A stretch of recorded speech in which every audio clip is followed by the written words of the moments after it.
Patrol Bicol.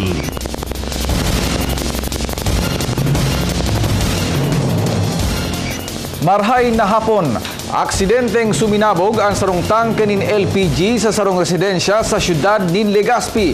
Patong-patong na pagbalgar sa fire code kan tagsadiri kan harong ang nadiskubre kan BFP.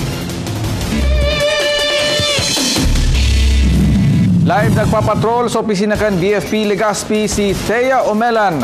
Thea, ano ang mga pagbalgar na ini? Gerard, dakol ng ganda bayulasyon na nahihiling kan Bureau of Fire Protection duman sa pagsabog ng tangke sa sarong-harong digdi sa syudad ng Legazpi.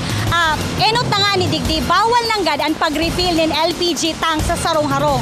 Huli talabi ng gad ang piligrong dara kaini sa mga tagsadiri kan harong asin magin duman sa mga trabahador.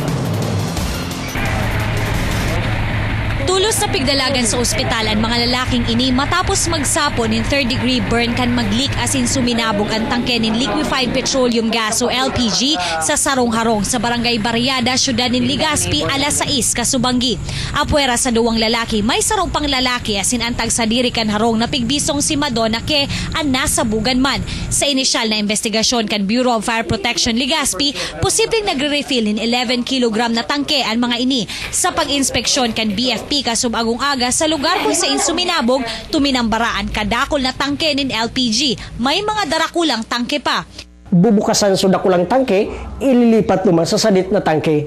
Kaya araw po kaya ng nahiling ming teorya na talagang may refilling ang nangyari. Dainin business permit ang tagsadiri kaini. Sa mga nakuang ebidensya, nakakabit pa ang hose sa dakula asin sadit na tangke ng LPG. Bagay na bawal ng gas sigun sa ahensya. Ang normal practice, dapat tuman lang sa authorized talaga na may mga safety precaution. Labi naman ang takot ni Nanay Alice sa nangyaring pagsabog sa katanig na harong. Siyempre, natatakot. Siyempre, gasol ba gayon? Sigun sa iya, haloy naman indang aram na nagre-refillan sa indang kataning. Sa katunayan, kan-enot, digdi pa subot sinda nagbabakal ng LPG, huli tamas nakakabarato sinda. Gerard, sabi nga, nagpapadagos ngunyan ang investigasyon kan Bureau of Fire Protection sa nangyaring insidente. Dapat, huli kay ni Sherto Sinda na mas papaiguton pa ang monitoring duman sa pagbakal LPG tanks. Dapat subot maging wake-up call na ini duman sa mga illegal na nagpapabakal o nagre-refill ng LPG tanks. Tangani nga ni maibitara na ang mga siring na aksidente. Gerard?